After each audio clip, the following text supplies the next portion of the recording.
Otvoril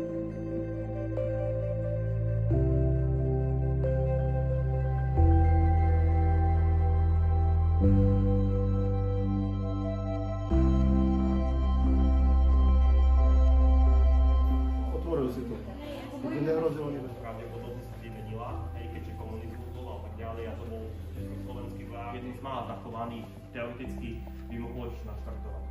Takže sa dalo do takých farieb, ako bolo v originále.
Kde príznačné sú vozidla tanky T-34, ako aj samohybné dielo